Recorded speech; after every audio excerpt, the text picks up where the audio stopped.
What's up, boys? Breaking news over here in the United States, specifically the state of New York. The state has officially claimed that Valve and subsequently Counter-Strike 2 promote illegal gambling with their inclusion of skins and case openings in games. They have not sent a letter or a warning, they have just issued a 52-page complaint and lawsuit. They filed this through the New York Supreme Court and have issued Valve a felony charge. Now, the New York Attorney General, Letitia James, known bitch, but I digress. She alleges that Counter-Strike 2, Dota, Team Fortress, all of Steam's IPs promote the use of illegal gambling specifically aimed at underage children, and that it does constitute illegal gambling under New York's laws. So I read the press release, but I also read the entire 52-page lawsuit, and I will give you a decently brief rundown of what's going on in the state of New York versus Valve. So here's what we know. We know that Valve and the Attorney General have been investigating them since at least April of 2023. We know this because Valve and the Attorney General entered something called a tolling agreement. And a tolling agreement is where both parties agree to pause their right of statute of limitations while an investigation is ongoing. And that tolling agreement, it ran from April of 2023 to February 5th. 2026. So Valve knew this was coming. They've had 3 years to settle. 3 years to settle, 3 years to negotiate, and 3 years to make concessions. But they didn't do that. So we either know that Valve refused to budge, or the demands are so significant that Valve wants to take them to court and believes they have a case. The lawsuit names 3 causes of action. They all escalate in severity. First violation is of Article 1, Section 9 of the New York State Constitution. Now, this is a provision in the Constitution that very narrowly defines what gambling is and what gambling constitutes. It includes state lotteries, horse racing, licensed casinos, and non-profit bingo. Now, obviously, loot boxes don't fall into any of those categories,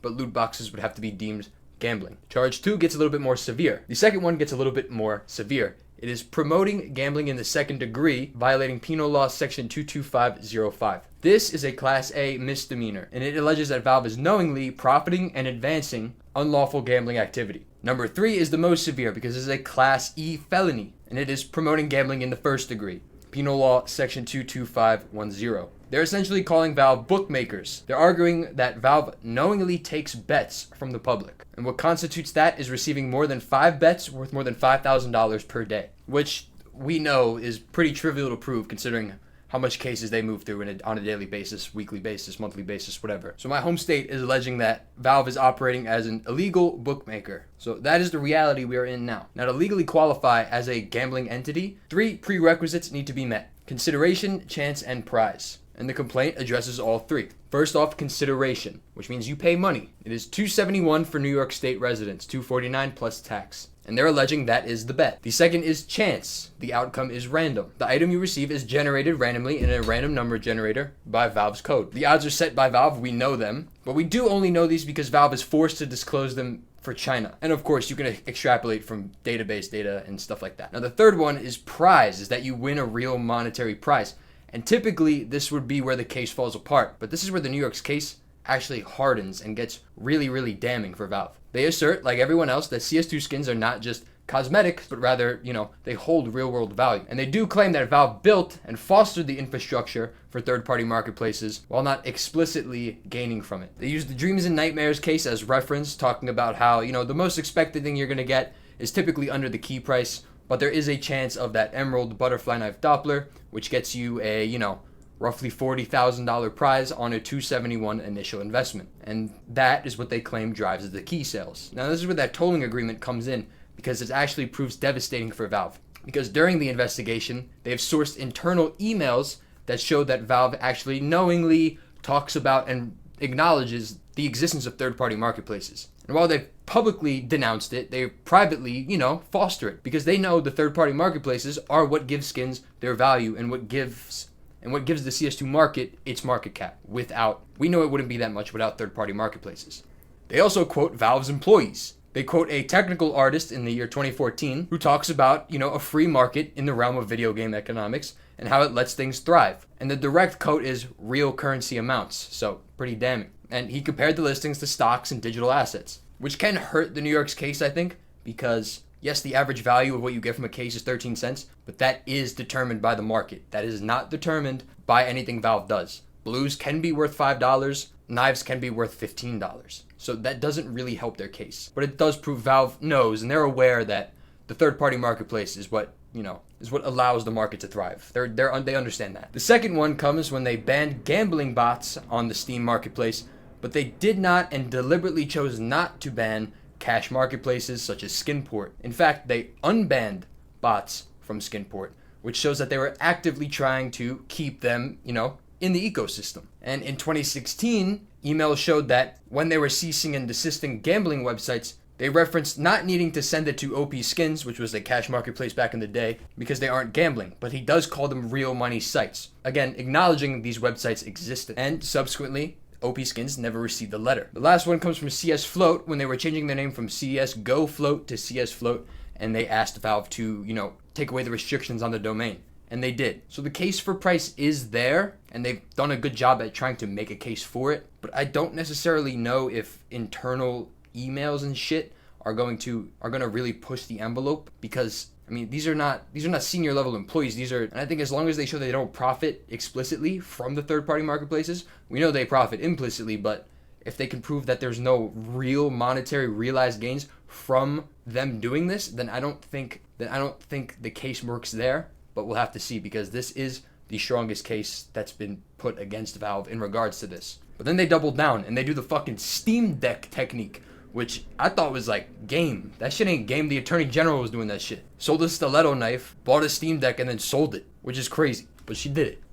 And they mapped out the chain. The next section goes over the case opening animation, which I think we've been over ad nauseum at this point. The item is predetermined. Everything else around it is made to look like you nearly missed, or you just almost got this stat track read. Everyone knows this is the case. Again, I don't think this is something super hard to stand on, but I guess it is important in the grand scheme of things, because the animation itself is, inviting for younger players especially to continue opening cases even when their outcomes were predetermined. But it does, again, all fall on price, because if they can't prove the third party feedback loop, then really all of this falls apart, because then the gambling loop is closed. You cannot redeem any gambling activity for real world money. So it really all falls on that. They cite research that the near miss behaviors commonly are causes for impulsive behavior. Valve built this directly, and Valve intentionally did the near miss thing to promote more openings than average, which I assume is why the Armory collections look the way in which they do, and which is why I also assume the Fever case is in the Armory right now currently,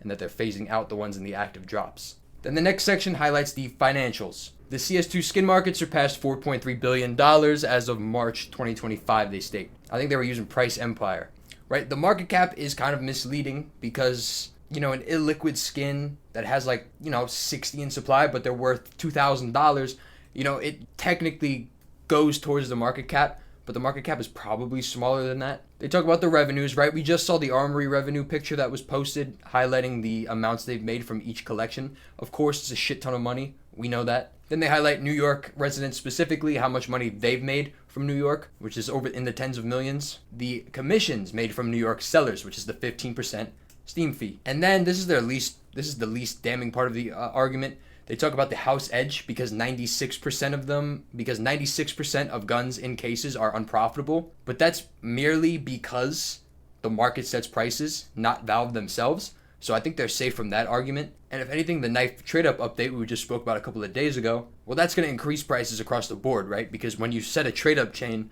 everything has to be in tens, right? If the knife is $10,000, then your reds have to be 1,000, pinks 100, 10, 1. You get it, right? It allows the market to function as a market. And then they make some fucking crazy, outlandish demands. They want full restitution to consumers, and 3 times the revenue they've made from New York State residents. So $150 million estimated.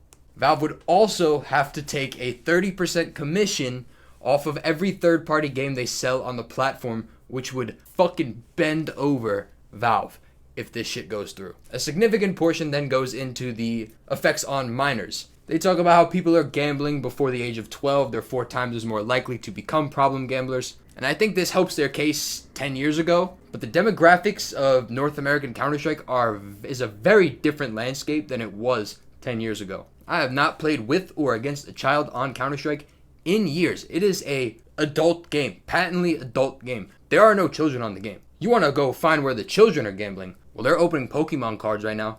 They're playing Roblox, which has 50 fucking thousand games made by third-party individuals in the first place. that promote gambling, and they're doing the same loopholes Valve is doing. Sure, they're closed gambling loops. You could still buy accounts. There's ways to go around this shit. I don't know what the fuck you think you're gonna do by banning it. I go to the deli right now. There's fucking 19 Pokemon cards sitting next to the chips. It's just how it fucking works. It's business. I want to sell my fucking Pokemon cards to kids. I'm gonna put them next to the chips. That's more damning to children than fucking Counter-Strike cases. Get real. They then throw an anecdote in there. Anecdote. Fuck out of here. No one gives a shit about an anecdote. Another statistic that I'd like to show that isn't in this 52-page report is that I believe 90% of people who spend money on loot boxes spend under $20. The entire loot box revenue industry and pipeline comes from whales. That's it. And so long as New York gets their fucking tax revenue in the form of the 12 cents that you get on each key, they should shut the fuck up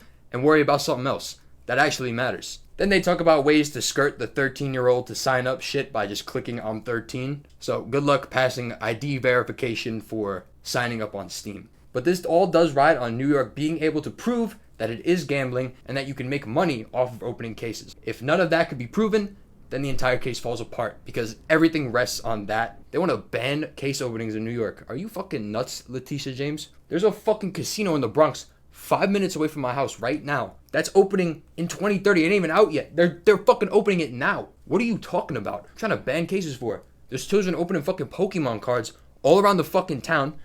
You got motherfuckers playing Roblox more than they're playing Counter-Strike, and yet we're turning an eye to Valve, who, despite their shortcomings, are a private business who have ultimately always been on the consumer side when it comes to creating games. They're one of the most moral companies relative to, the profit gouging, fucking private equity led companies that have destroyed the gaming industry for years. If anything, they're just promoting the fostering and furtherment of shitty video game art being released on a yearly basis. So what are the possible scenarios? Scenario A, New York gets rid of loot boxes. Right, this is probably the best outcome. Right, I'm from New York. I don't give a shit though. I don't really give a fuck about case openings. I'll rip a VPN, suck my dick, Letitia James. Skin values might temporarily dip. We buy that shit up. Thank you very much. But the New York Attorney General does have a history of getting shit done.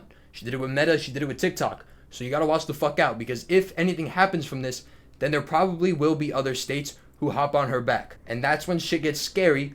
US, while it isn't a Counter-Strike powerhouse, it does make up 10% of the market. So you could see some pretty significant losses in terms of market cap in the short term. In scenario C, Valve wins. They have to have a case, right? If they did not settle or did not make any sweeping changes, right? I know they've released the terminal. I know they've released the armory. But still, I still believe they have to have something. They have to know something, have a case to go. They have great lawyers. They have a team of fucking geniuses there, which is what you're able to do when you're a private company. So I do believe they have a chance. I mean, this is not a win for New York by any means. I hope Gabe Newell pisses all over Letitia James, to be honest with you. But ultimately, the market relies on certainty. And with uncertainty comes volatile prices, which comes with buying opportunities, but it also comes with people leaving the market permanently. And since it's been a few months since the last fucking crash, people have started to regain trust and started to realize that the Valve updates actually had intended long-term positive impact, and now it's going to be destroyed all again. I will further cover the case as it continues to go, because it does have implications on the rest of the country, subsequently the rest of the world. But Valve does have precedent here in terms of their past negotiations, so I don't think it is a done deal yet. I would not worry all the way right now. The story is still ways away from reaching a resolution. But for now, Letitia James, suck my dick.